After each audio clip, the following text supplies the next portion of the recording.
ta gloire, mis à part pour toi. Merci pour ce privilège que nous avons de faire partie de ce peuple.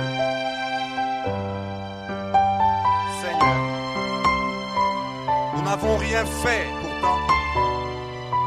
C'est toi qui as tout accompli. Merci. Merci pour ta grâce, merci pour ta miséricorde, sans lesquelles nous ne serons pas en ces lieux et nous ne serons pas ce que nous sommes aujourd'hui. Merci Jésus. Bénis cette heure. Ouvre nos cœurs. Seigneur, que dis-je, ouvre les yeux de nos cœurs afin que nous puissions voir. Oui, les merveilles qui sont attachées à ton appel. Les merveilles qui sont attachées à ton salut. Merci Père. Bénis mon frère, bénis ma sœur, bénis ton peuple. Saint-Esprit, soit avec nous et aide-nous encore ce soir à saisir la pensée de Dieu, ta pensée. Au nom de Jésus, nous t'avons ainsi prié, Père. Amen. Amen. Bonsoir, frères et sœurs.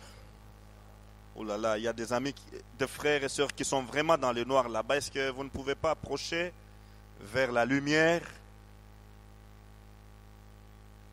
Nous continuons notre étude dans le livre, notre étude du livre de Josué. Et par la grâce de Dieu, je veux faire en sorte que nous puissions terminer le premier chapitre ce soir. Nous prenons Josué chapitre 1, à partir du verset 12, nous lisons.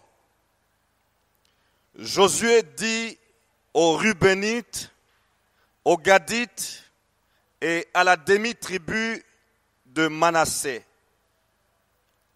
Rappelez-vous ce que Moïse, serviteur de l'Éternel, vous a commandé quand il a dit, l'Éternel votre Dieu vous accorde le repos. Il vous a donné ce pays. Vos femmes, vos petits-enfants et vos troupeaux demeureront dans le pays que vous a donné Moïse en Transjordanie. Mais vous passerez en ordre de bataille devant vos frères, vous tous vaillants guerriers, et vous les aiderez, jusqu'à ce que l'Éternel ait accordé du repos à vos frères, comme à vous, et qu'ils soient eux aussi en possession du pays que leur donne l'Éternel, votre Dieu. Puis vous reviendrez prendre possession du pays qui est votre propriété. Moïse, serviteur de l'Éternel, vous l'a donné en Transjordanie, au soleil levant. Ils répondirent à Josué, nous ferons tout ce que tu nous as ordonné et nous irons partout où tu nous enverras. Nous t'obéirons comme nous avons obéi en tout à Moïse. Que seulement l'Éternel, ton Dieu, soit avec toi comme il a été avec Moïse. Quiconque sera rebelle à ta voix et n'obéira pas à tes paroles, à tout ce que tu lui commanderas, sera puni de mort. Seulement, fortifie-toi et prends courage. Alléluia. Là, nous avons la deuxième partie de ce chapitre. Avant de passer au détail de ces chapitres, j'aimerais nous rappeler ici que nous sommes partis la fois dernière des 4 raisons plutôt, qui peuvent nous empêcher de traverser notre Jourdain et d'entrer dans le pays de la promesse. Nous avons vu l'une après l'autre les causes des défaites ou d'échecs dans la vie chrétienne et dans notre vie quotidienne ou dans nos entreprises ou dans nos actions. La fois dernière, nous avons évoqué la dernière cause des défaites ou la dernière cause de manque de succès. Nous avons parlé de la zone de confort où comment les facilités, les conditionnements et tout ce que nous aimons comme facilité peut nous empêcher d'entrer dans notre terre promise, peuvent nous prendre comme esclaves lorsque nous prenons ces facilités. Et ces facilités deviennent comme notre raison de vivre, non plus comme instrument de travail, mais nous prenons ces instruments que Dieu nous a accordés, ces bénédictions que Dieu a mises à notre disposition pour pouvoir mieux les servir encore. Lorsque nous les prenons et nous en faisons notre raison de vivre, ces choses peuvent nous prendre en captivité ou nous rendre leurs esclaves. Et au lieu de quitter ces choses pour entrer dans notre terre promise, dans notre pays de la promesse, nous allons peser. Oh non, je ne sais pas m'engager, je ne sais pas avancer. Et quel sera mon futur si je quitte ceci, si j'abandonne ceci? Et dans cette deuxième partie de ce chapitre que nous allons voir aujourd'hui, nous avons une pratique ou une réalité pratique que nous allons voir là-dessus.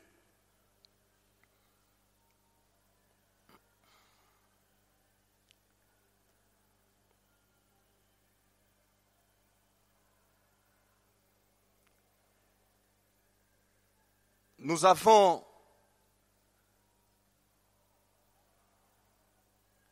les Reubenites et les Gadites. Josué s'adresse à ces 2 tribus ennemies, Reubenites, Gadites et demi-tribus de Manassé.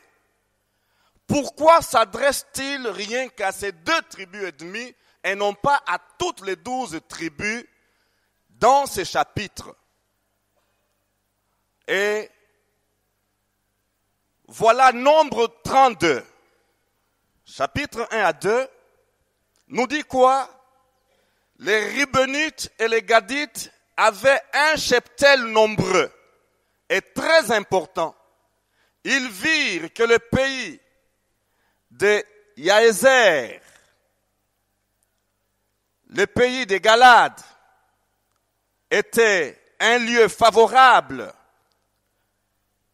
pour leur cheptel. Alors les Gadites et les Reubenites vinrent parler à Moïse, au sacrificateur Éléazar et au prince de la communauté en ces termes. Ataroth, Dibon, Yaézer, Nimra et Eshbon, Éléalé, Sebam, Nebo et Béon, ces pays que l'Éternel a frappés devant la communauté d'Israël est un pays favorable pour les cheptels. Or, tes serviteurs ont du cheptel.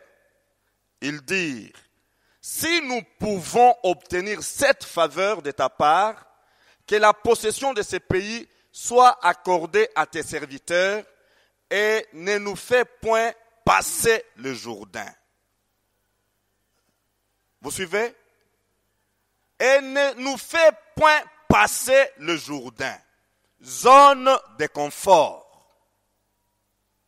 Ils ont vu les territoires que nous venons de lire là, Ataroth, Dibon, Yaézer, Nimra, Eshbon, Elealé, Sebam, Nebo et Béon.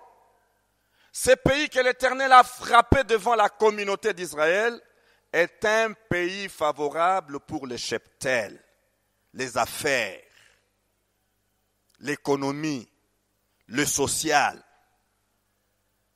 Or, tes serviteurs ont du cheptel. Ils dirent, si nous pouvons obtenir cette faveur de ta part, que la possession de ce pays soit accordée à tes serviteurs, et ne nous fais point passer le Jourdain. Alléluia. Quelle était la destination de ce peuple? Quelle était la destination des 12 tribus? À l'est du fleuve Jourdain ou bien à l'ouest du fleuve Jourdain? La Bible nous dit, et dans la mission confiée à Josué par Dieu, il était clairement libellé. C'est toi qui feras traverser ce peuple le Jourdain pour le faire entrer dans le pays que j'ai promis à leur père. Mais voilà, ils sont là sur la baie du fleuve Jourdain, la rive. Ils sont encore de l'autre côté, à l'est du Jourdain. Et Josué est en train de préparer la traversée. Mais voilà ces 2 tribus ennemies, Rubénites, Gadites et demi-tribus de Manassé, ont levé les yeux et ils ont observé, ils ont vu des terres bien arides, irriguées plutôt, des terres qui étaient belles, bonnes pour le pâturage. Et comme ils avaient un cheptel nombreux, ils avaient des gros troupeaux,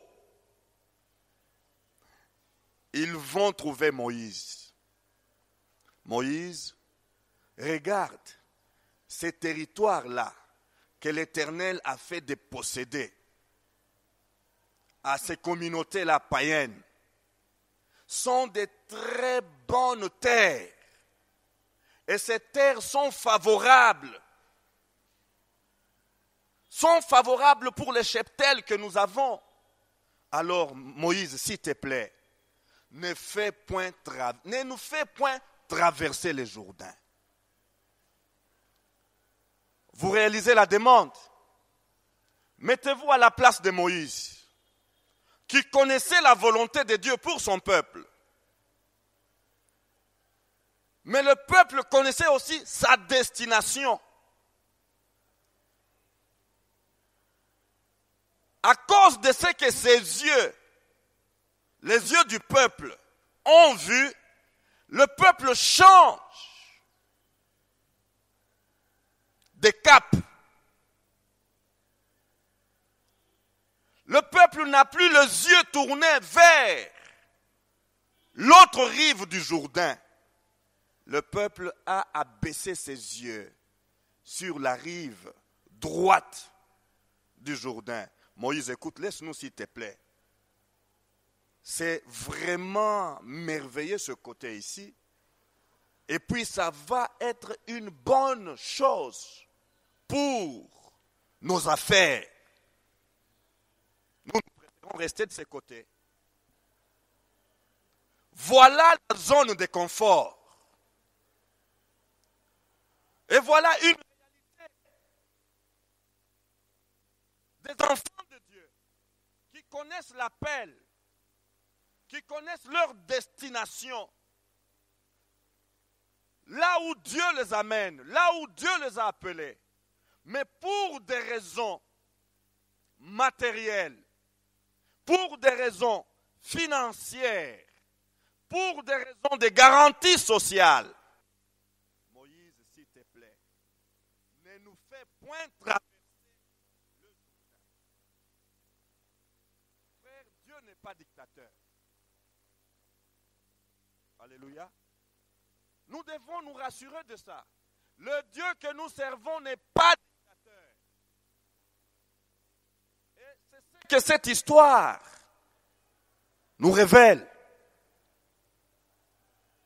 Ils ont désiré, quoique connaissant la volonté de Dieu, ils ont préféré rester de l'autre côté et ne point traverser le Jourdain. Dieu a appelé plusieurs au salut. Dieu a appelé plusieurs à certaines tâches particulières, mais pour des raisons de commodité, pour des raisons d'avantage. Il y en a qui traînent les pieds. Il y en a qui refusent d'avancer sur le chemin de la foi. Et ils se confient dans leurs yeux. Or, la Bible me dit, mon juste vivra par, et non pas par la vue. Les Rubénites, le Gadite et la demi-tribu de Manassé ont fait leur confiance à leurs yeux. Ils ont oublié de faire confiance à Dieu. Pourquoi? Ils avaient des gros troupeaux. Et ces gros troupeaux, c'est une bénédiction que Dieu leur a donnée. Et voilà comment la bénédiction, comme je disais tout à l'heure, la bénédiction reçue de la part de Dieu, au lieu de nous pousser d'aller de l'avant dans la destinée que Dieu nous a tracée, la bénédiction nous freine. La bénédiction nous bloque. Merci frère. Merci. Et c'est dommage. La demande des Rubénites, des Gadites, révèle la divergence d'intérêts. Ils étaient 12 tribus. Sur les 12 tribus, voilà 2 tribus et demie qui ont des intérêts divergents par rapport à toute la communauté.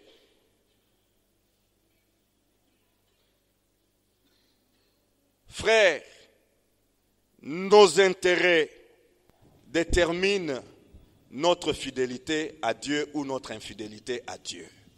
Je me fais comprendre. Les intérêts, pourquoi j'ai dit déterminent notre fidélité ou notre infidélité? Eh bien, nous avons des motivations. Qu'est-ce qui nous motive dans notre marche avec Dieu? Et voici 2 tribus et demie qui sont motivées par des intérêts économiques, des intérêts sociaux, et non pas les intérêts de Dieu. Leurs propres intérêts d'abord. Ils placent leurs propres intérêts avant les intérêts de Dieu, avant les intérêts de toute la communauté. Et conséquence, non, que les autres traversent le Jourdain, nous restons de ces côtés ici.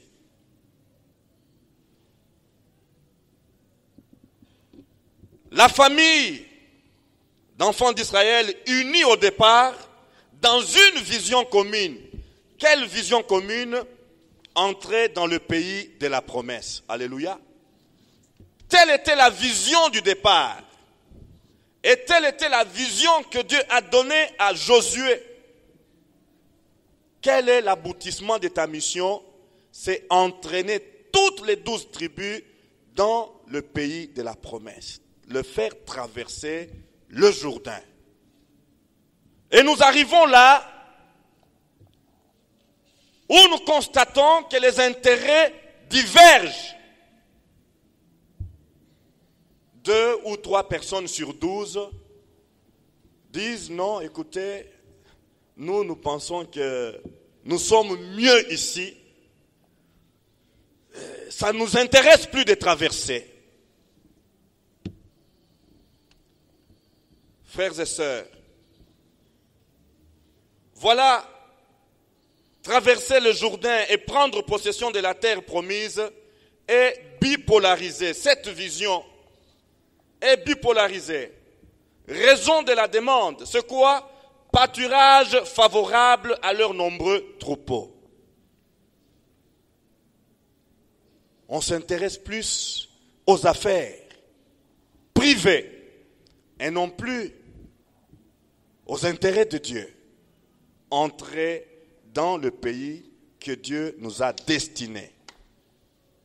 Frères et sœurs, cette situation que les 3 tribus, sinon 2 tribus et demie, nous font voir ici, doit nous interpeller par rapport à notre marche en tant que communauté. Alléluia. En tant que communauté, nous aimons parler de la communion fraternelle. Et oui, ils étaient jusque-là dans la communion fraternelle, voyant la même chose, ambitionnant la même chose. Mais arrivé à ce point, il y a 2 et demi ou 3 tribus qui viennent donner un coup à toute la communauté. Écoutez, nous, on n'a plus d'intérêt à traverser. Pensez qu'autant d'années, le point focal, le terminus, c'était traverser le Jourdain et prendre possession de la terre promise. Mais ici, à ce stade, 2 tribus et demie disent, bon écoutez, nous ne trouvons plus d'intérêt de traverser à traverser. Nous préférons rester ici. Mettez-vous un peu à la place de 9 tribus et demie. Sinon, les 10 autres tribus, qu'est-ce qu'ils devaient sentir? Qu'est-ce qu'ils devaient réaliser là dans leur, amour propre, dans leur dignité de famille, dans leur amour de famille? Qu'est-ce qu'ils devaient sentir? Est-ce qu'ils ont apprécié cette demande-là? Est-ce qu'ils ont encouragé cette demande-là? Que Dieu nous aide à réaliser comment nous marchons avec le Seigneur. Les intérêts personnels divergents sont souvent à la base des divisions des groupes. Les intérêts personnels divergents sont souvent à la base des divisions du groupe ou des divisions des familles. Lorsque celui-ci commence à voir les choses autrement que les autres, en fin de compte, qu'est-ce qui va arriver? Il va se détacher. Lorsque celui-ci commence à voir les choses autrement que tous les autres, comment va-t-il aboutir? Où va-t-il aboutir? Il va aboutir à la séparation d'avec les autres. Les intérêts personnels, les intérêts égoïstes sont quelque chose à combattre. Au lieu de poursuivre le but commun, nous avons ici un exemple évident de ce qui se passe dans le monde chrétien. La convoitise des yeux et la cupidité empêchent plusieurs de traverser le Jourdain et d'entrer dans leur pays de la promesse. La convoitise des yeux, la cupidité, lorsque ces deux nous lient, lorsque ces 2 réalités prennent possession de notre cœur, eh bien, ils nous empêchent résolument de traverser notre Jourdain et d'entrer dans notre pays de la promesse. Frères et sœurs dans le Seigneur, nous devons faire attention avec la convoitise des yeux. Nous devons faire attention avec la cupidité.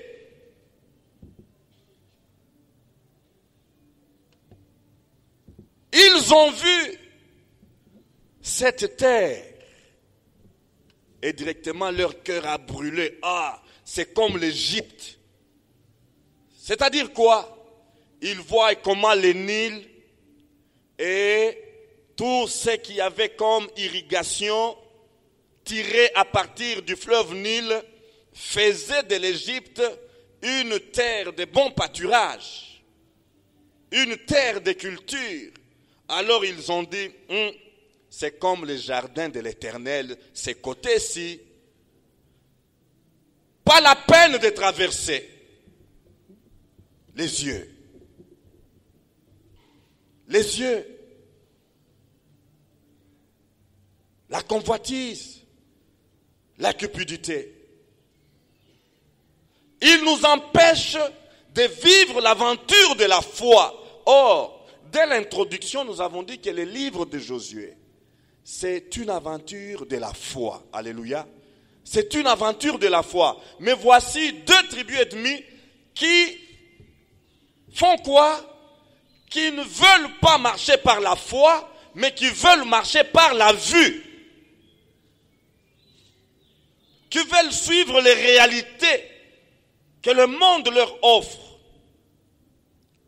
Combien parmi nous aujourd'hui, nous chrétiens, au lieu de suivre ce que Dieu nous dit par sa parole, à travers sa parole, nous laissons diriger par les réalités que nous côtoyons, les réalités que nous vivons, et nous oublions cette vérité fondamentale de la vie chrétienne: mon juste vivra par la foi. Et on s'arrête alors que Dieu nous appelle à de grandes choses. Dieu nous appelle, oui, à un avenir meilleur, à un futur merveilleux. Mais nous nous contentons du présent. Pourquoi? À cause de ce que nos yeux voient.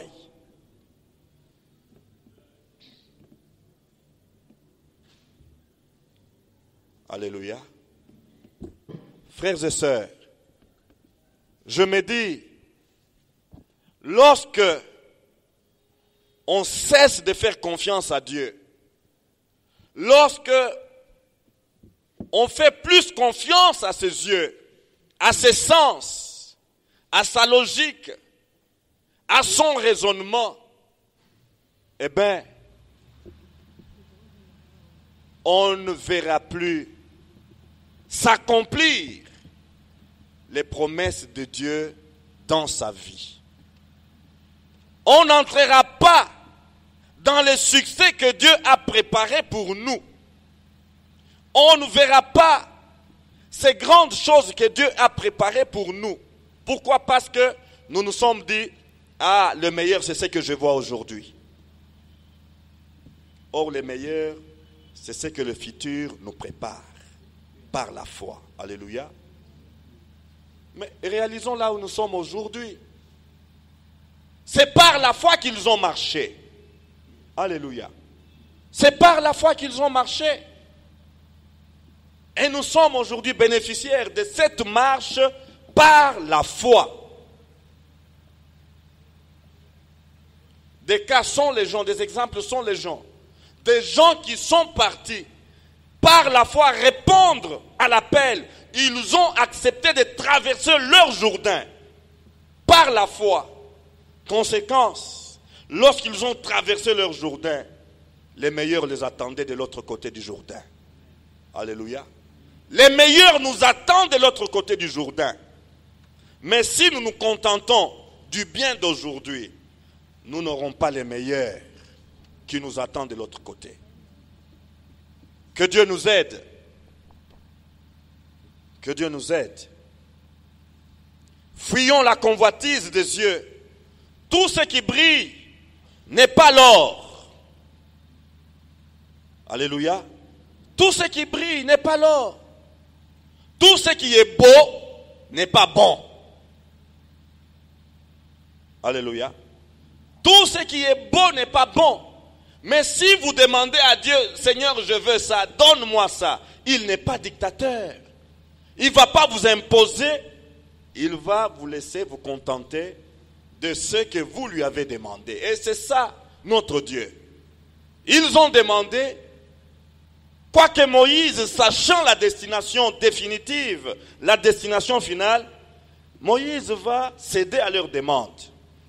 Mais quant à nous, tirons des leçons. Qu'est-ce que la Bible nous dit dans Genèse 13, 10? Lot leva les yeux et vit toute la plaine du Jourdain, encore la plaine du Jourdain, qui était entièrement irriguée. Avant que l'Éternel détruise Sodome et Gomorrhe, c'était jusqu'à Tsoar, comme un jardin de l'Éternel, comme le pays d'Égypte. Lot choisit donc pour lui toute la plaine du Jourdain et partit vers l'est. Et partit vers l'est. L'est que les deux tribus ennemies réclament, c'est le même est que Lot avait déjà choisi. Choisi en vertu de quoi? En vertu de sa vue. Dirigé par la vue et non par la foi. Que le Seigneur nous aide à choisir non pas l'Est, mais à choisir l'autre côté du Jourdain. Alléluia.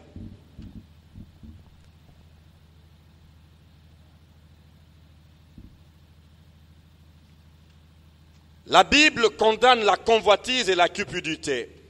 1 Jean 2,16 nous dit, car tout ce qui est dans le monde, la convoitise de la chair, la convoitise des yeux, et l'orgueil de la vie ne vient pas du Père, mais vient du monde. Est-ce que nous saisissons? La convoitise des yeux, l'orgueil de la vie ne vient pas du Père, mais vient du monde. Et Jean 2,17, et le monde passe, et sa convoitise aussi, mais celui qui fait la volonté de Dieu demeure éternellement. Fuyons la convoitise des yeux. Abandonnons la convoitise des yeux. Marchons par la foi. Marcher par la foi, c'est quoi? C'est marcher dans l'obéissance à la parole de Dieu. C'est marcher dans l'obéissance aux promesses de Dieu. Dieu a dit, je suis ce qu'il m'a donné comme promesse. Je m'attends à sa promesse.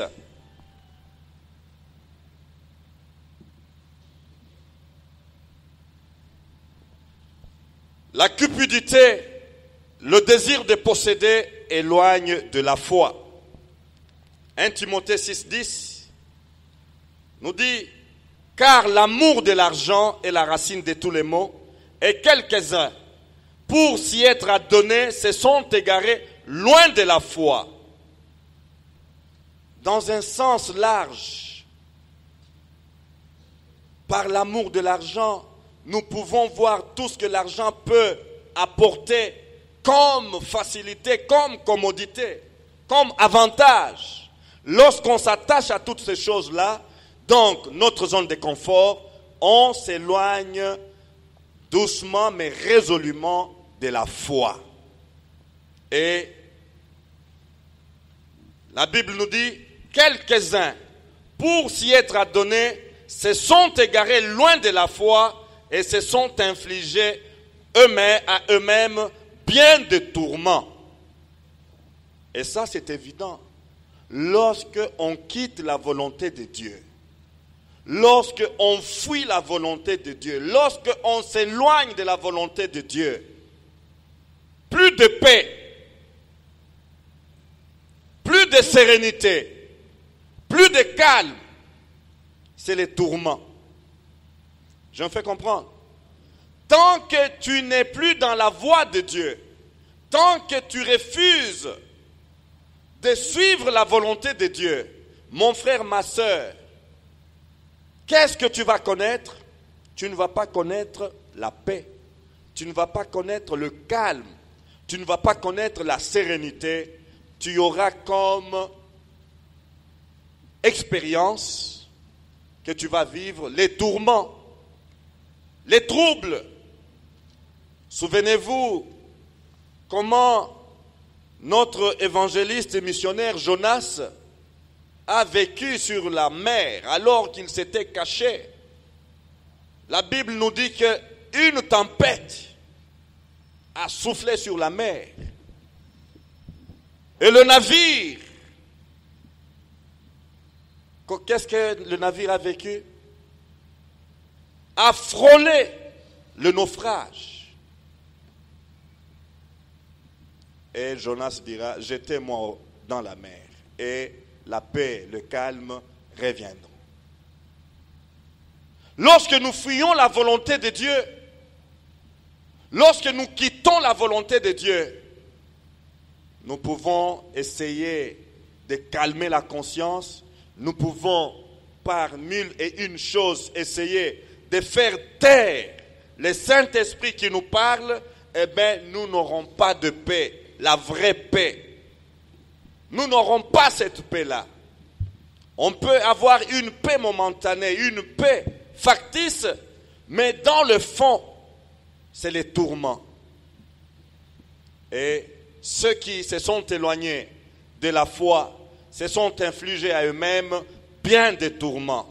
Voilà pourquoi Paul donne ses conseils, 1 Timothée 6, 11 à 12. Pour toi, homme de Dieu, fuis ces choses. Quoi, la cupidité, la convoitise. Fuis ces choses et recherche la justice, la piété, la foi, l'amour, la patience et la douceur. Alléluia. Sur le chemin de la foi, dans cette aventure de la foi, nous avons besoin de la patience. Alléluia. Nous avons besoin de la patience. Qu'est-ce qui se passe aujourd'hui et qui bloque plusieurs enfants de Dieu, qui les empêche de traverser leur Jourdain? C'est de vouloir avoir la borne en une journée ou en une année. Je me fais comprendre. C'est-à-dire quoi? Appeler de Dieu, oui. Mais au lieu de commencer par le commencement, accepter de passer, de traverser son Jourdain, non, on veut que tout de suite, je sois comme tel serviteur de Dieu qui est passé par plusieurs expériences de la foi et qui est arrivé là où il est arrivé par la patience et la persévérance. Alléluia. Et la confiance en son Dieu. Et cela bloque. Et cela bloque. Et ça, si ça ne bloque pas, on veut fabriquer. On veut fabriquer des grâces. On ne veut pas suivre la voie tracée par Dieu pour arriver au succès et à la réussite. On veut les raccourcis de voies abrégées pour arriver au succès. Non, pour arriver au succès, Paul dit, fuis ces choses, toi homme de Dieu, recherche la justice, la piété, la foi, l'amour, la patience, la douceur. Alléluia. Nous avons besoin de rechercher ces choses. Combat le bon combat de la foi, saisis la vie éternelle à laquelle tu as été appelé. Alléluia. Frères et sœurs, j'insiste sur cette réalité. Comment ce péché, ce vice, la cupidité, la convoitise des yeux, parce que ça bloque les plans de Dieu. Des gens qui devraient vivre des grandes choses, des gens qui devraient vivre des succès, des réussites par l'obéissance à Dieu, ces gens sont en train donc de se contenter des petites choses, des miettes. Pourquoi? Non, Moïse, laisse-nous rester de ce côté oriental du Jourdain ne nous fait point traverser. Ici, il y a des beaux pâturages.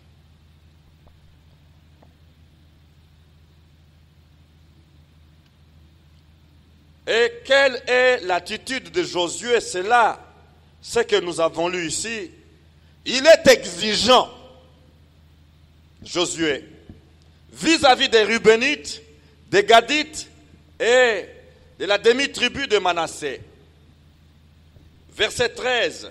Rappelez-vous ce que Moïse, serviteur de l'Éternel, vous a commandé quand il a dit: l'Éternel, votre Dieu, vous accorde le repos. Il vous a donné ce pays. Alléluia. Josué reconnaît la demande de ces deux tribus ennemies faite à Moïse. Et il leur rassure que oui, Moïse, je reconnais que Moïse vous a déjà cédé ça. Je reconnais que vous avez votre repos dans cette partie. Mais suivez, vos femmes, vos petits-enfants et vos troupeaux demeureront dans le pays que vous a donné Moïse en Transjordanie. Mais vous passerez en ordre de bataille devant vos frères, vous tous, vaillants guerriers, et vous les aiderez jusqu'à ce que l'Éternel ait accordé du repos à vos frères comme à vous, et qu'ils soient eux aussi en possession du pays que leur donne l'Éternel, votre Dieu. Puis, vous reviendrez prendre possession du pays qui est votre propriété. Moïse, serviteur de l'Éternel, vous l'a donné en Transjordanie au soleil levant. Alléluia. Josué n'a pas oublié. Josué n'a pas engagé des polémiques. Alléluia. Pour dire que Moïse communiquait facilement avec Josué. Alléluia. Josué était au courant de cette résolution. Josué était au courant de cette demande. Mais il y a une chose que Josué n'a pas voulu donc abandonner. La solidarité. Alléluia. La solidarité. Le côté que vous voulez prendre aujourd'hui a été conquis avec l'apport de tout le monde. Tout le monde a contribué pour chasser le peuplade qui occupait cette partie. Si vous tenez à rester de ce côté, d'accord, c'est déjà accordé. Mais une chose, vous devez accompagner les autres dans la campagne. Alléluia. Vous devez aller avec les autres. Vous ne resterez pas jouir du repos de ce côté alors que vos frères sont au front en train de combattre contre le peuple ennemi. Josué ne leur a pas offert cadeau. Il leur a dit, vous devez batailler aux côtés de vos frères. Oh, combien aujourd'hui aiment jouir parce qu'ils sont déjà arrivés dans leur repos, entre guillemets. Ils oublient d'accompagner les autres, d'entrer dans leur pays de la promesse. La solidarité, c'est ce que Josué est en train de revendiquer ici. Vous devez laisser vos femmes, vos petits-enfants, vos troupeaux de ces côtés, mais vous, les guerriers, les hommes adultes, vous devez vous armer et traverser le Jourdain, aller batailler aux côtés de vos frères pour qu'eux aussi entrent en possession de leur territoire. Alléluia. Que cela nous aide à comprendre que nous devons nous souder les coudes. Alléluia. Pour conquérir le territoire, pour faire reculer l'ennemi et gagner la bataille. Qu'est-ce que nous faisons alors que les autres sont, au plus fort du combat? Nous restons dans notre commodité, le Seigneur, merci pour la bénédiction que tu m'as donnée. Merci Seigneur parce que tu m'as béni. Merci pour ce que tu m'as donné. Je te loue, je te rends grâce. Mais il y a des territoires à gagner. Alléluia. Tes frères, tes sœurs ne sont pas encore entrés dans leur pays de la promesse. Arrange-toi en ordre de bataille. Et fais quelque chose pour aider le frère, pour aider la sœur, afin qu'elle entre aussi dans son pays de la promesse. Qu'elle entre dans l'accomplissement de la promesse de Dieu pour elle. Alléluia. Josué n'a pas agréé l'égoïsme de ces deux tribus ennemies. Il leur rappelle, voilà ce que Moïse a dit à ces deux tribus ennemies en son temps. Nombre 32, 20 à 22. Moïse leur dit, si vous faites cela, si vous vous armez pour combattre devant l'Éternel, si tous ceux de vous qui s'armeront passent le Jourdain devant l'Éternel, jusqu'à ce qu'il ait chassé ses ennemis, loin de sa face, et si vous revenez seulement après que le pays aura été soumis devant l'Éternel, vous serez alors sans reproche vis-à-vis de l'Éternel. Vous serez quoi? Sans reproche vis-à-vis de l'Éternel et vis-à-vis d'Israël. La solidarité. La solidarité. Et cette contrée-ci sera votre propriété devant l'Éternel. Oh, combien nous avons besoin de cette solidarité. Alléluia. Solidarité dans la prière. Alléluia. Solidarité dans la prière. Porter les autres dans nos prières à genoux.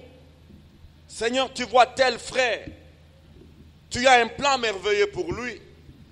Donne-lui de vivre, donne-lui d'entrer dans sa destinée que tu as déjà bien définie. Seigneur, tu vois telle sœur.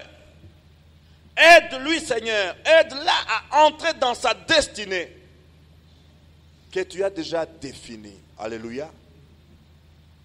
Il y a des années, je dirais plus de 20 ans. Plus de 20 ans, je prie avec des petits enfants, 5, 6, 7, 8 ans. Et ces enfants parlent au Seigneur en faveur de leurs collègues de classe. Seigneur, s'il te plaît, donne au papa de ses amis qui viennent à l'école à pied, donne-leur aussi des voitures. Comme ça, ses amis viendront à l'école en voiture comme nous aussi. Alléluia. Des tout petits enfants, 5, 6 ans, qui portent le fardeau. Quand eux vont à l'école en voiture, ils voient leurs amis qui viennent avec leurs parents, qui les tirent par les bras. Et ces tout petits enfants, dans une prière, ils portent le fardeau de voir, Seigneur, si tu peux bénir les parents de ses amis, afin qu'eux aussi puissent venir à l'école en voiture. J'en fais comprendre. Je prends juste cette image-là pour témoigner la solidarité manifestée par ces petits-enfants. Chose que beaucoup de chrétiens oublient par la jouissance des bénédictions dont ils sont bénéficiaires. Que Dieu nous aide à solidariser avec nos frères et sœurs afin que Dieu, le Dieu de la promesse, puisse les introduire dans leur pays de la promesse. Alléluia. Vous serez sans reproche devant l'Éternel et devant Israël. À nous de nous poser la question chacun, est-ce que je suis sans reproche devant l'Éternel et devant la communauté de la borne? Suis-je sans reproche? Verset 23. Mise en garde contre les traîtres, les rebelles et les pécheurs en général. Moïse dit ceci: si vous ne faites pas ainsi, ainsi c'est quoi? Si vous ne traversez pas le Jourdain pour combattre aux côtés de vos frères, afin qu'ils entrent aussi dans leur destinée. Écoutez, vous péchez contre l'Éternel, sachez que votre péché vous atteindra. Non pas le péché de l'autre, mais votre péché. C'est refus que vous avez manifesté. Vous avez refusé de solidariser avec vos frères, avec vos sœurs. Dieu dit que si vous refusez de solidariser et de combattre afin que vos frères puissent entrer en possession de leur pays, de leur territoire, sachez que votre péché vous atteindra. Nous avons ici une déclaration d'évidence. Je me fais comprendre? Donc c'est une assurance. Dieu dit, sachez, ce n'est pas une faculté ou une option, mais c'est quelque chose, je dirais, d'automatique. Ton péché t'atteindra. Votre péché vous atteindra. Votre refus de solidariser avec les autres, votre refus d'agir conformément à la parole de Dieu, votre refus de marcher dans la volonté de Dieu, eh bien, ce que vous semez, vous les récoltez. Sachez-le, votre péché vous atteindra. C'est la vérité. Dieu infligera la punition aux pécheurs, aux rebelles. En effet, le futur est corrompu pour les gens qui persistent dans la rébellion contre Dieu. Frères et sœurs, persistez dans la rébellion. Persistez dans sa propre volonté. Dans sa volonté propre. C'est de la rébellion vis-à-vis de Dieu. Et qu'est-ce que cela engendre comme conséquence? La culpabilité et le châtiment de la part de Dieu. Si nous voulons un futur meilleur, détournons-nous de péché et faisons la volonté de Dieu. Alléluia. Bien-aimés en Christ, voilà, Dieu nous destine vers un avenir meilleur. Alléluia. Dieu te destine à un avenir grand, à une expérience merveilleuse. Mais quelle expérience? Expérience de la foi. Expérience de la foi. Et non pas de la vue. Et non pas des réalités visibles et quotidiennes. Non. Dieu nous appelle à l'aventure de la foi. Lorsque nous acceptons de marcher par la foi, c'est-à-dire quoi? Lorsque nous nous soumettons à Dieu. Lorsque nous nous soumettons à Dieu, par l'entremise de ceux-là qu'il a placés devant nous. Josué n'était pas Dieu. Je me fais comprendre. Josué n'était pas Dieu. Mais Dieu l'a placé devant ces 12 tribus pour les conduire dans le pays de la promesse. Et ce qu'il commandait venait de la part de Dieu. Lorsque nous sommes soumis à ce que Dieu nous dit, au travers de ses serviteurs, ce que Dieu nous dit, à travers sa parole, notre futur est meilleur. Alléluia. Notre futur est meilleur. Mais lorsque nous nous arrêtons. Non, s'il vous plaît, cette plaine est irriguée. Il y a ici des bons pâturages pour mes cheptels, pour mon troupeau. Ici, les conditions sont meilleures. Je ne saurais aller là-bas. Je préfère rester ici. Dieu n'est pas dictateur. Ah bon, tu préfères rester? Ok. Qui veulent marcher avec moi? Eh bien, vous les 9 tribus et demie, allons-y, on va traverser le Jourdain. Alléluia. On va traverser le Jourdain par la foi. Et ils vont entrer dans leur destinée. Et là où Dieu vous destine, c'est là que le meilleur vous attend. Alléluia. Là où Dieu vous destine, c'est là que le meilleur vous attend.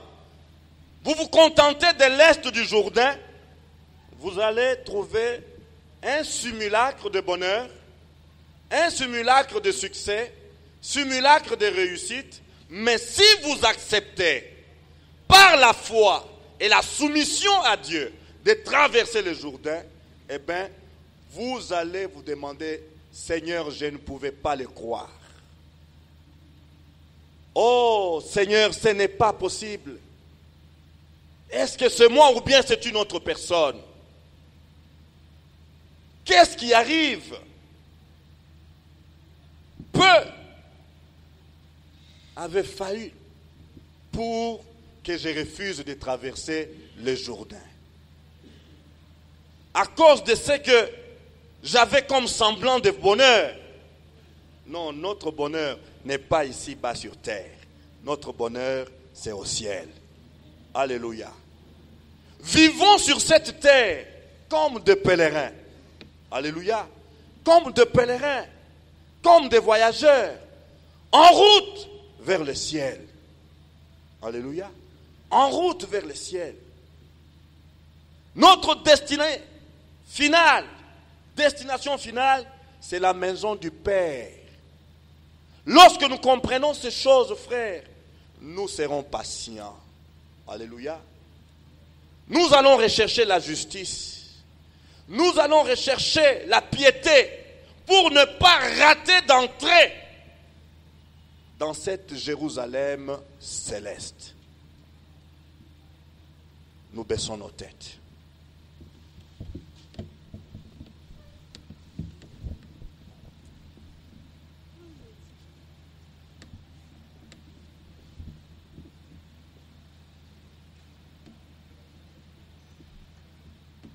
Alors que nos têtes sont baissées, commençons à parler au Seigneur, selon que le Saint-Esprit vous a parlé, librement. Exprimez-vous.